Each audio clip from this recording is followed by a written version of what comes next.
अयोध्या में राम मंदिर का उद्घाटन हो गया है। रामलला टेंट की जगह मंदिर के अंदर विराजमान हो गए हैं।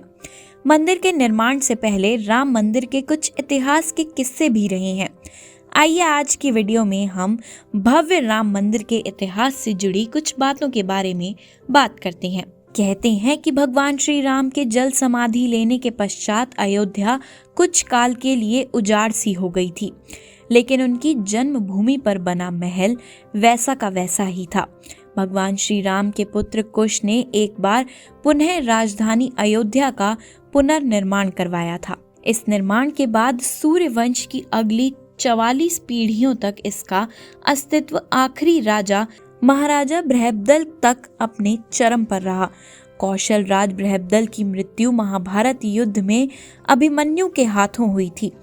महाभारत के युद्ध के बाद अयोध्या उजड़ सी हो गई, मगर श्री राम जन्मभूमि का अस्तित्व फिर भी बना रहा। इसके बाद ये उल्लेख मिलता है कि ईसा के लगभग 100 वर्ष पूर्व उज्जैन के चक्रवर्ती सम्राट विक्रमादित्य एक दिन आखेट करते करते अयोध्या पहुंच गए।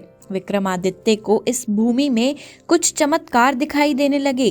तब उन्होंने खोज आरंभ की और पास के योगी व संतों की कृपा से उन्हें ज्ञात हुआ कि ये श्री राम की अवध भूमि है। उन संतों के निर्देश से सम्राट ने यहाँ एक भव्य मंदिर के साथ ही कूप, सरोवर, महल आदि बनवाए। कहते हैं कि उन्होंने श्री राम जन्मभूमि पर काले रंग के कसौटी पत्थर वाले 84 स्तंभों पर विशाल मंदिर का निर्माण करवाया था। इस मंदिर की भव्यता देखते ही बनती थी। विक्रमादित्य के बाद राजाओं ने समय समय पर इस मंदिर की देखरेख की।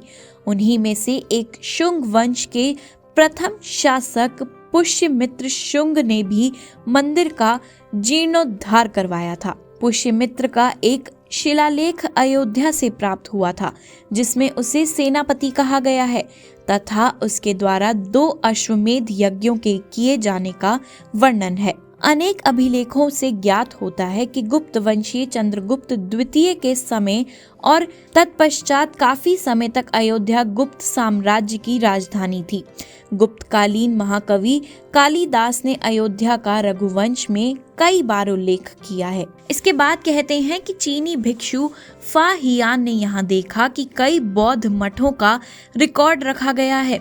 यहाँ पर 7वीं शताब्दी में चीनी यात्री हेनत्सांग आया था। इसके अनुसार यहाँ 20 बौद्ध मंदिर थे और 3000 भिक्षु रहते थे और यहाँ हिंदुओं का एक प्रमुख और भव्य मंदिर भी था, जहाँ रोज हजारों की संख्या में लोग दर्शन करने आते थे, जिसे राम मंदिर कहा जाता था। इसके बाद ईसा की 11वीं शताब्दी में कन्नौज नरेश जयचंद आया तो उसने मंदिर पर सम्राट विक्रमादित्य के प्रशस्ति शिलालेख को उखाड़कर अपना नाम लिखवा दिया।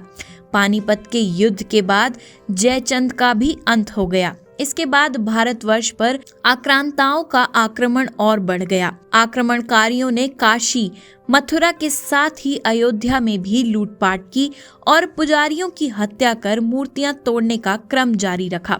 लेकिन 14वीं सदी तक वो अयोध्या में राम मंदिर को तोड़ने में सफल नहीं हो पाए। विभिन्न आक्रमणों के बाद भी सभी झंझावातों को झेलते हुए श्री राम की जन्मभूमि पर बना भव्य मंदिर 14वीं शताब्दी तक बचा रहा। कहते हैं कि सिकंदर लोदी के शासन काल के दौरान यहाँ मंदिर मौजूद था। 14वीं शताब्दी में हिंदुस्तान पर मुगलों का अधिकार हो गया और उसके बाद ही राम जन्मभूमि और अयोध्या को नष्ट करने के लिए कई अभियान चलाए गए। इस अभियान में हजारों रक्षकों को अपने प्राणों का बलिदान देना पड़ा। मंदिर की रक्षा के लिए जहां हिंदू अखाड़े के साधुओं को शहीद होना पड़ा, वहीं गुरु गोबिंद सिंह जी की निहंग सेना ने भी मुगलों की सेना से राम जन्मभूमि की रक्षार्थ युद्ध किया। इस युद्ध में गुरु गोबिंद सिंह जी की निहंग सेना को चिमटाधारी साधुओं का साथ मिला था।